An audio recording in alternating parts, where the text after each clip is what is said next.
This one will give you scabies. Give me scabies? Why would I want scabies? Challenge yourself. Every man should have scabies once in his life.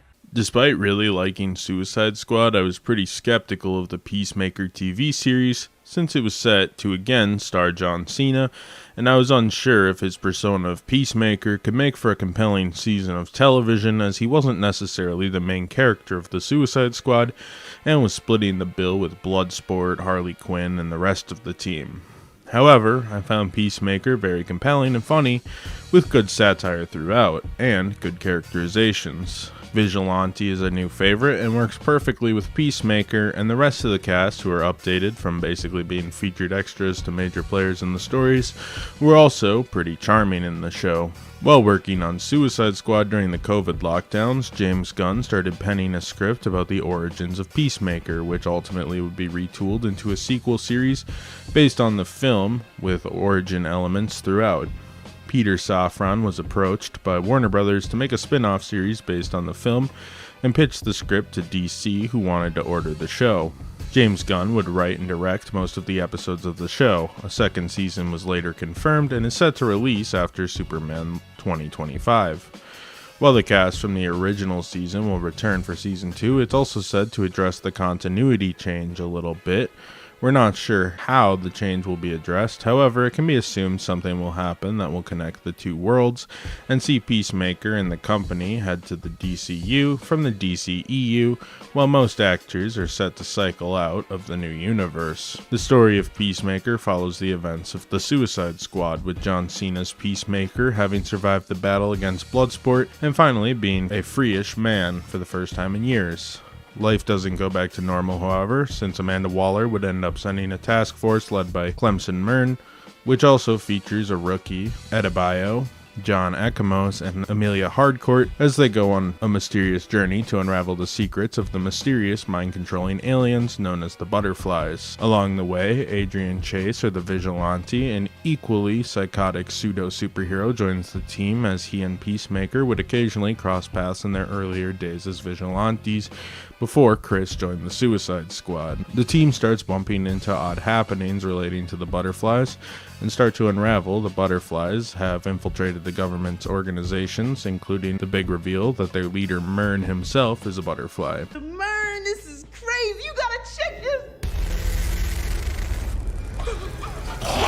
Eventually, the team realizes the only way to stop the wider threat at hand is to destroy the one food source that can sustain the butterflies, a honey-like substance that comes from a queen of the hive known as the cow. All this, of course, while Peacemaker's dad runs a hate group that attempts to reap havoc. Judo Master, a local vigilante, causes trouble for them, and Peacemaker's traumatic past is revealed. By the end of the show, Peacemaker and his crew destroy the cow and save the day, soon before the Justice League shows up. Go fuck another fish, asshole! Being that this show is a pretty tightly knit miniseries that is slightly episodic, but primarily just one long story, I'd be remiss not to break down the main characters and their relation to the larger plot of the show. Peacemaker is the primary character, obviously, the show is named after him, and following the events of the Suicide Squad, Peacemaker escapes the hospital in Amanda Waller's clutches and heads back to his old trailer park home for the first time in a number of years, where he bumps into his equally psychotic friend Vigilante. Do these exercises for your face. Some of them look like crying, they're not crying. Well, can you maybe teach them to me? Peacemaker also goes to meet his dad, who he clearly fails to live up to the expectations for, and his pet bald eagle, Eagly. This that was afraid of the rats. Yeah. Please, God, don't tell me he was the one who shot you. Peacemaker shows pretty quickly, beyond his tough exterior, he is privately a very sensitive guy about things like his lack of friends, with him claiming Eagly as his best friend and having an interesting relationship with the loyal yet psychotic loser friend, Vigilante, both of whom overcompensate for their life's shortcomings. Peacemaker! It's your BFF, Vigilante here. What's going on, man? What do you say we go cruise some crime and some bitches, whichever comes first? Peacemaker uses sex as a tool to help him cope with everything. He drinks and smokes, and is just generally a guy who never learned to grow up, and much like his friend Vigilante, became a superhero to compensate and impress more than actually to help people, hence his lack of mercy towards the criminals he fights, and being generally confused when he sees a situation that might be a little more gray than just black and white, like he had with Rick Flag in the Suicide Squad. They experimented on children. No one is saying what they did was right. They experimented on children! That information gets out, it causes an international incident. Peacemaker also frequently gossips about other more respected superheroes throughout the show, accusing Aquaman of having sex with fish, and name-dropping heroes like Dollman, who he sees as pathetic. He talks like he's above everyone else in the task force he's forced to work with to defeat the butterflies. I think this is fitting for a shallow, bulky superhero who doesn't seem that bright, but is clearly trying to figure stuff out and overcompensates as a result. Rick Flag's death at the end of Suicide Squad haunts Peacemaker as he caused this casualty that as time goes on he questions if he was in the right for doing. Flag was right. Peacemaker. What a joke. This also relates to another unnecessary death that Peacemaker caused when he accidentally killed his brother as a kid when his father forced the two into a bare knuckles trailer park boxing match. By the end of the show, Peacemaker learns that perhaps as a man he needs to start picking who deserves what and stop looking at the world through a binary black and white good and evil lens, and also perhaps be in charge of his own future for a bit. This is shown visually when he finally defeats and kills his father near the end of the show, which is a bit of a liberation moment for Peacemaker, despite being bittersweet since he looked up to his father for so long. On top of that, the crew of the Butterfly mission also started to realize who Peacemaker was as a man and realized that on the inside he's just a confused and scared kid in the body of, well, John Cena. And the group grow a mutual respect and become sort of internally bonded as a team and friends by the end of the show. Well, I think the show had a lot of good arcs, not only delving into the psychology of Peacemaker, we also saw some shadows of self-doubt and potential plot threads that may return in the second season of the show. For example, at the end of the show, a visualization of his father sits next to Peacemaker as he stares off, reflecting on the events of the show. This implies that even though Peacemaker seems to have figured out a lot, the lingering self-doubt formed by his father during childhood, as well as the guilt of him killing him and his brother, will likely still be a factor in his life moving forward and as a result in Season 2. This may threaten to revert him back to the Peacemaker that killed his brother and Rick Flag, not the one who seemingly came to terms with his life during his mission to stop the butterflies. I think that sets up an interesting idea. The hard thing about human nature is that when we do really good to improve our lives, there's always going to be that lingering urge to slip back to our bad habits of the past. I think this was a solid setup for Season 2. I look at characters like Tony Stark from the Iron Man trilogy, and I really like that trilogy, but at the end of all three of those films, and of course the Avengers films, Tony learns lessons and is seemingly a new man, and then takes a couple steps back upon his next appearance in the MCU. I think the most egregious change was Tony soft retiring and taking his life back at the end of Iron Man 3 to being, well, Iron Man again when Age of Ultron comes along. It was never a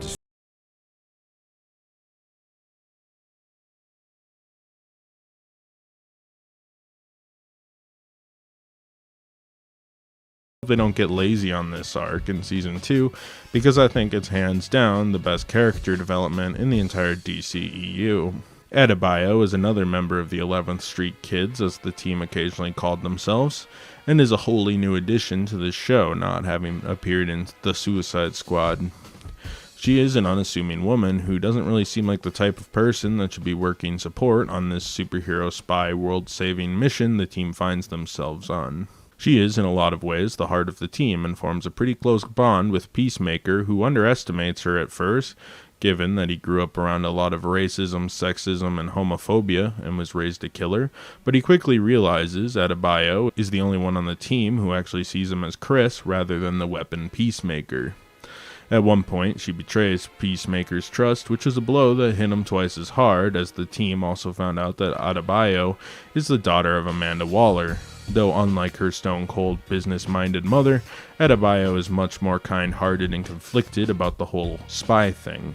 Adebayo didn't want to go into the business, but due to tough financial times with her and her wife, was convinced by her mother to join the team. The guilt she feels being a part of this operation, which involves assassinations, espionage, and more, makes her feel super uncomfortable with her being scolded for not killing a man they managed to subdue. Take care of it. Take care of what? I'm not one of anything.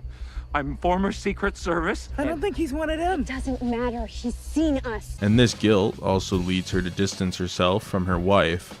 Adebayo was a really nice addition to the show, and seeing her contrast with Waller and being the main lifeline to help Peacemaker realize he's more than a weapon of death, everyone seems to think he is, I think was pretty nice.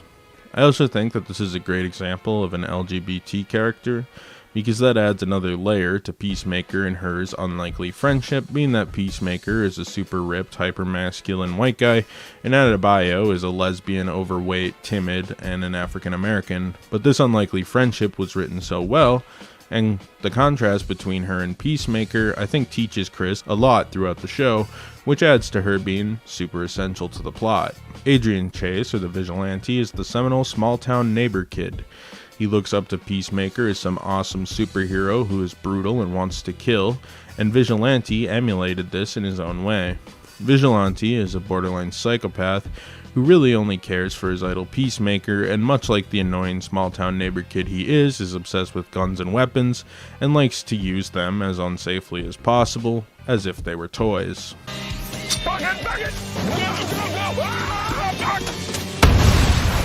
Growing up in the Midwest in a weird half-country, half-suburban town, I knew plenty of vigilantes, so to speak, so I found the character annoying yet charming, since I think Vigilante pretty well sums up this kind of bored small-town character perfectly. He wants to be the main character so bad, but Vigilante is just a busboy at a local restaurant. You got a girlfriend? Yeah. Her name is Sharon Osborne. Not the one that you may know. He is nearly incapable of feeling anything for anyone, but the few times he does, it shines through when he wants to help his best friend Peacemaker, a feeling that is clearly not mutually held by Peacemaker, or at least until Vigilante starts truly having Peacemaker's back towards the end of the show. At one point, Vigilante believes that if he kills the White Dragon, Peacemaker's dad, it would solve all of Peacemaker's issues. However, this causes the crew to now be pursued by the White Dragon as well, which starts to cause issues with the larger mission at hand against the Butterflies. Vigilante kind of just joins the team since his idol Peacemaker does, and he sort of is a tagger on. They can't get rid of because he knows too much and is just sort of omnipresent when Peacemaker is in his hometown. Peacemaker at least can be controlled in his crazed killing sprees in the name of peace and his duties. He's pretty easy to manipulate. Vigilante doesn't really care about all that. While I think Vigilante is a little less overtly affected by the plot of the show, he starts to finally have something of a purpose for the first time, rather than being a reactionary psychopath who works as a busboy at his local TGI Fridays-like restaurant. He also proves himself to care just a tiny bit by the end of the show, and gains a base level of self-awareness. Myrn is the leader of the group and kind of a deadpan dude who can be ruthless when it comes to his duty, but he tries to show some affection for the group sometimes and wants to learn what it's like to be something of a normal guy. Things I've done make me sad. There. That's a feeling of mine I just shared with you. Cool. Eventually, we learn the reason he acts this way isn't solely because of who he is, but in part because he himself is a butterfly who turned to wanting to help humans as he disagreed with the larger hive mind's methods, and because being merged with the man who was once Myrn and having his memories made him realize that he didn't want to harvest the earth. Late in the show, he's killed during a conflict with other butterflies and their human hosts, a sacrifice that ultimately pushes the group to make sure Myrn, Ik Noblok, wouldn't die for nothing. Harcourt is a character that is essentially the second in command for the group, and perhaps has lost some humanity working so closely with Amanda Waller, costing her some of the humanity that it ironically takes a ragtag group of psychos, an alien insect, and Amanda Waller's daughter to reclaim. In the early parts of the show, she makes it known she thinks Peacemaker is a psycho and a pawn that's only worth having around because of his great ability to kill people, and that Adebayo is worthless due to her compassion for people, and specifically targets that could potentially sabotage the mission. As time goes on, however, she starts to realize Peacemaker is just a sad lost boy, and is a person that has more to offer the world than just killing. It's a P90, I put a double piece on it for you. No, it's facing the wrong way. Tail should be on the right. Super nice though, thank you. She also realizes that perhaps she has let Waller influence her a bit too much, and that perhaps fighting these battles with more compassion can grow her a bit more in the reason she has to do this job in the first place, to help people. Economos is the next of the 11th Street kids and is the one who has the smallest arc, playing support and mostly being kind of the IT guy. Economos seems to be the guy who does the least bad stuff, something the rest of the group often chastises him for. Eventually, he manages to save Peacemaker from a giant gorilla, which earns him some respect, as more than the deadpan nerdy IT guy the audience and the group might have initially assumed he was. Maybe next gorilla. The core 11th Street kids all start as really basic archetypes. Peacemaker the psycho, Adebayo the diversity hire, Economos the snappy IT nerd, Myrn the soulless leader, Vigilante the neighbor kid, but over the course of the show, start to have more depth below the surface than they originally appeared. I think the reason the Peacemaker production team went this route is because Peacemaker seems like a pretty shallow character that isn't intended to get a lot of depth, so adding some depth to the character in the show can show there's more to him, which I think is something the rest of the cast also gets, since each one could easily have been a token character of some kind that they appeared to be upon their introduction. I think it's pretty interesting, and also I think it's cool seeing other characters react to finding out more about each other. I think as people, we are inherently judgmental, and that's something the show masterfully takes advantage of, making us eventually realize we care for this ragtag group of people who seemingly, on their surface, don't have much depth. But I was selfish. And I was a bad friend, Eagly. One character who doesn't prove to have much more depth by design is the racist, homophobic, set-in-his-ways father of Peacemaker, Augie Smith, or the White Dragon.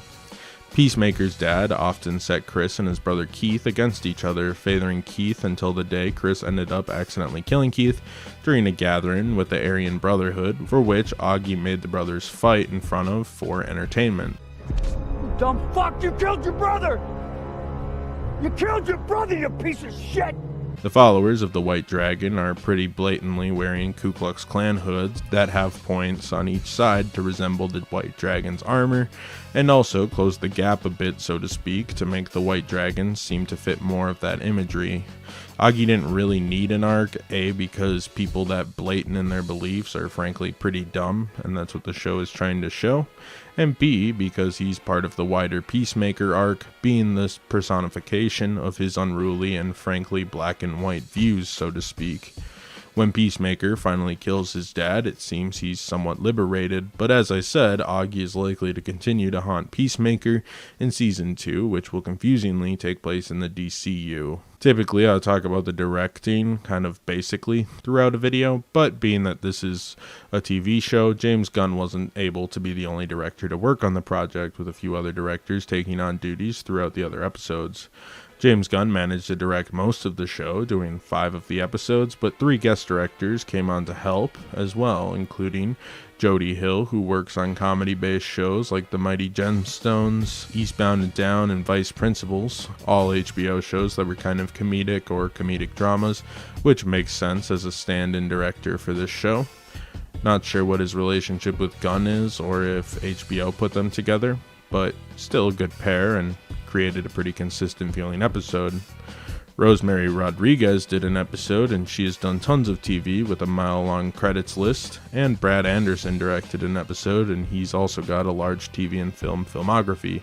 All 3 of these guests did a good job adding to the show while keeping the whole thing feeling very consistent and meshing well with James Gunn's style.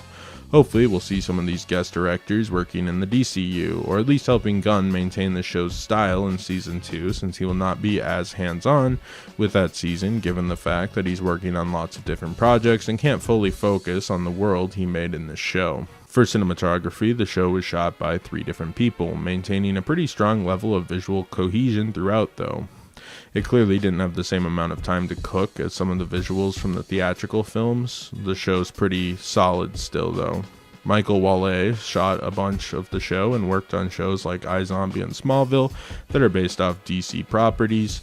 Michael Boonvillan did some as well, and he's known for films like Cloverfield and Zombieland, as well as some episodes of Lost. And finally, Sam McCurdy, who worked on Game of Thrones and the ongoing Shogun show, which is pretty popular right now. The show was edited by Quentin Tarantino and James Gunn editor Fred Raskin, with the help from Todd Bush, who worked on Guardians 3, Greg Tiara of Star Trek Beyond and Kill Bill, and Greg Featherman of the Guardians Holiday Special. As always, James dug into his pool of collaborators to help him put this together, and it worked, with a bunch of guys who get his style, on top of James Gunn's standard house editor, Fred Raskin. Tonally, Peacemaker is in line with the Suicide Squad, but also looks to expand upon the character much more. The Suicide Squad was full of fight scenes and good character growth. That was a bit of the secondary priority there. Gunn was able to include his bombastic fight scenes from that film, but took an interest in the cast he assembled, adding a lot of characters, people like Peacemaker, Vigilante, and Adebayo. This allows for a tone that is occasionally tragic, funny, and exciting. I think the 3 hold a good chunk of screen time, creating a balanced and enjoyable project that leans a little more into character development than the action side you'd expect from the films. The show has a few songs, but definitely doesn't lean into the jukebox soundtrack as much as Gunn did with the Suicide Squad or the Guardians films. At least it's more spread out, since there's a bunch of songs throughout, just a bit more intermittent, with new renditions of Foster the People's Pumped Up Kicks, Home Sweet Home from Motley Crue, which was performed by John Cena himself.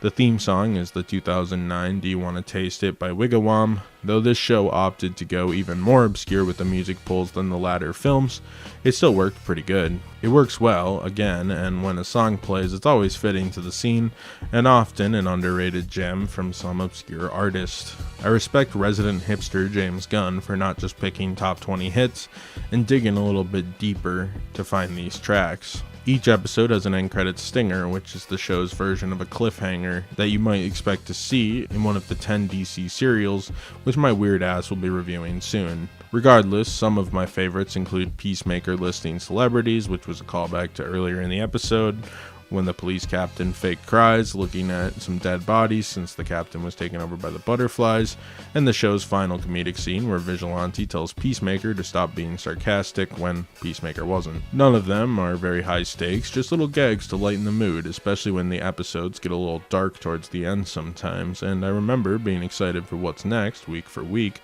so these were cute little character moments. Alright, let's talk about the characters and where they're adapted from. There's a lot here. This show introduced us to Vigilante, who first appeared in Action Comics 42 in 1941 as a gunslinging cowboy and a member of the All-Star Squadron before being reinvented to the version from the show, starting in Teen Titans Annual number 2 from 1983. This version of the character would be based on the latter, named Adrian Chase, who was the original of many people to take on the Vigilante moniker. Adrian was kind of like DC's Punisher, but ultimately thought he took his vigilantism beyond the law and became a problem himself, taking his own life as his final act as both Vigilante and Adrian. This version in the show is definitely goofier and a little less melodramatic, but the costume is spot on and is a very funny take on the general idea of the character, though admittedly the 5 Vigilante fans out there might have been disappointed by this interpretation. Amelia Harcourt first appeared in the Suicide Squad, but is expanded here. She is one of 2 Argus members that are based on source material, appearing briefly in Suicide Squad Volume 5 from 2016, premiering in issue 2. She killed Amanda Waller, who was then revived by the Enchantress, only to kill Harcourt in Revelation. We last saw her being revived in the Lazarus Pit by Amanda Waller, and that chain of back and forth killing and revivals is pretty much the way comics go. John Economos first appeared in Suicide Squad number 1 all the way back in 1987. He worked with Waller and was the warden of Belle Reve. The character in the comic and the show are very similar looking, but don't share the job or any other common features really. White Dragon makes his first appearance in this show. White Dragon first appeared in Hawk World Volume 2, number 27 in 1992, and was initially a Hawkman villain. I got this comic as a kid, and I found the whole Hawk World comic series at a church flea market in the middle of bumfuck Minnesota, and it's a really weird series. Anyways, there was another version of the character created in 1941's Flash Comics number 23, but this version shares little similarities to the show besides the name. This version from the show borrows from the 90s version. The 90s version is a white supremacist and shares the costume with the show version, but is otherwise unrelated and has no affiliation with Peacemaker in the actual comics. They probably just grabbed this guy and decided to retool his origins, since he was kind of what they were going for when they were writing the show. Batmite was mentioned in an episode, making the character DCEU canon supposedly. Created in Detective Comics 267 from 1959. Batmite is an imp from an alternate dimension that is obsessed with Batman. He's a weird character, and it's fun to think he's around in the DCEU, despite not being officially seen. I would love to see what Batmite impersonating Ben Affleck's Batman would look like, especially since Batman in this universe is so deadpan and Batmite is such a goofy character. Regardless, it's just an Easter egg, nothing major. Judo Master makes his DCEU debut in this episode, starting as a Charleston hero like Peacemaker. Judo Master premiered in Special War Series number 4 from 1965, and had a few people take on the moniker over the years. Not much is known about this version of Judo Master, and he seems to be fairly original beyond the name. Dollman was mentioned, but not seen, much like Batmite in a previous episode. Dollman is a character that was created for Quality Comics, one of the first companies DC acquired back in the day. He's kind of like Ant-Man or the Atom, in that he can shrink, although unlike those heroes, he couldn't go subatomic, only down to about 6 inches, which seemed kind of ineffective. Peacemaker supposedly encountered him at some point, but again, we never see him in the show. Matter-Eating Lad is an early member of the Legion of Superheroes, first appearing in Adventure Comics 303 in 1962, and is name-dropped in this show. It is worth noting the Legion of Superheroes takes place in the 30th century, so it's unlikely the DCEU's Matter Lad is actually a Legionnaire from the comics, unless there was some sort of time travel thing, though we'll never know. Likely, they thought it would just make for a funny gag, but this video is so in-depth I thought I'd mention him. Charlie the Gorilla from the show has comic-based roots, appearing in Star Spangled Comics number 126. Charlie was a machine-gunning gorilla that was also a war sergeant. DC once had a love affair with gorillas, featuring hundreds of them in their comics, and there was data backup that during the 1950s and 60s, sales exponentially increased when ape-based characters were featured. So while we got Charlie only in live action, it is worth noting DC has hundreds of ape characters because it was selling books. This has been said by many DC editors of the 1950s and 60s. It worked as a Hail Mary on dying books, and even established books like Batman had gorillas on the cover. For example, Mogo the Bat Ape, who was one of the earliest members of the Bat family, though only appeared once. Riddler was mentioned in an episode as one of Batman's adversaries. Riddler was a character that was saved in-universe, never being cast, but he was mentioned in this show. Riddler first appeared in Detective Comics 140 and is up there as one of Batman's persevering villains. The character recently appeared in The Batman, and I imagine the DCEU character would have swung more that direction than the campier direction Jim Carrey portrayed in Batman Forever. Edward Nigma, come on down! You're the next contestant on Brain Drain! Mad Hatter was also mentioned, premiering in Batman 49 in 1948. He's inspired by the Mad Hatter from the Alice in Wonderland stories, and Mad Hatter stories vary in quality based on how crazy the author is willing to go. It's a shame we've yet to see the villain in a major film, but he might be fun for someone like Matt Reeves to tackle. Kite Man was defeated by Peacemaker at one point, according to a newspaper we see in an episode. He also recounted the story in another episode later. This was one of Peacemaker's career highlights, apparently. Kite Man was created by Bill Finger in Batman 133, and is a guy who, well, glides around on kites. Green Arrow was mentioned in an episode, having been mentioned in passing, confirming his existence in the DCEU. Green Arrow is a major DC hero, most known by general audiences for his appearance in the CW show Arrow, which ran for 8 seasons, though that version isn't particularly comic accurate. Green Arrow first premiered in More Fun Comics number 73 from 1941, starting as a Robin Hood-like character before becoming more of a Batman clone and transitioning back into a Robin Hood character. He's probably one of DC's most reinterpreted characters, changing dramatically between runs constantly. He's a good friends with Green Lantern Hal Jordan and often teams up with him. He's also a frequent Justice League member and is with Black Canary on and off. Much like Batman, Green Arrow has a family of characters around him to act as his students, such as Arsenal, his son Green Arrow, Connor Hawk, Red Arrow, Speedy, and more. Green Arrow has lots of lost and found sidekicks, some of whom never made it between the retcons. I really like some of the characters that are here that aren't really designed to be deep, but just kind of push the plot and are sort of fun. You got Eagly the bald eagle pet, and Peacemaker's only friend prior to the show, who is of course, well, a bald eagle that adores his psycho papa. Who's a good boy? Yeah. Who's daddy's boy?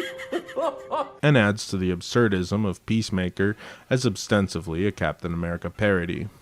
Judo Master menaces Peacemaker quite a bit and was charged with being the bodyguard of a senator that was taken by the Butterflies, who always seems to pop up at an inopportune moment for the team. Fuck you! Fuck you, fucker! And Sophie Song, a police detective on the case of Peacemaker's murder spree, basically starts as an incorruptible cop until being corrupted by the Butterflies midway through the show. The side characters are pretty fun, and even beyond the main cast, the side characters are actually pretty well done, though most of them don't have super deep character arcs or anything.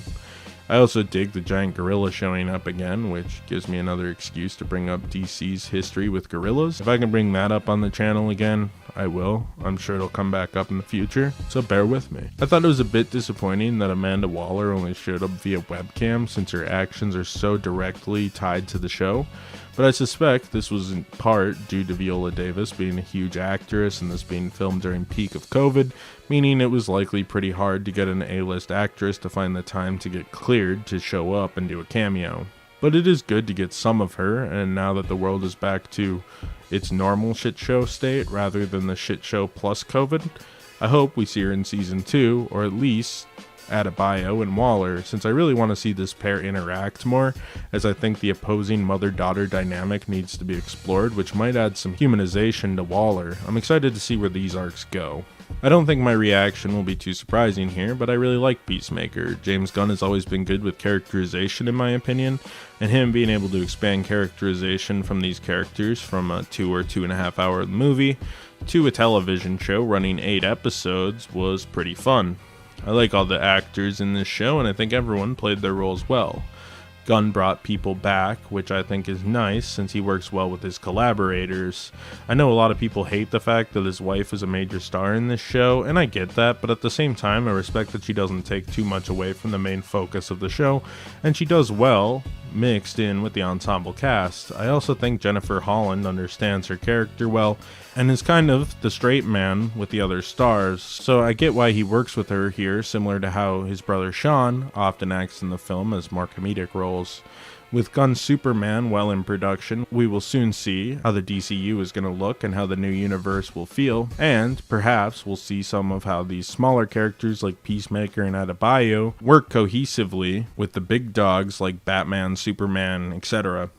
I think cohesion will be something Gunn will really focus on, which I think might help connect the universe a little better, and I think the fact that he made this along with Suicide Squad at the same time and both turned out very well is a good sign that he'll do pretty well in the pilot seat of the DCU. Peacemaker didn't light up the world, but typically landed on 2nd or 3rd on the streaming charts upon its release every week, when its direct competition was Yellowstone, Yellow Jackets, and Severance, all of which are also pretty large shows around this time. And also Severance is really good if you haven't seen it. It's on Apple TV.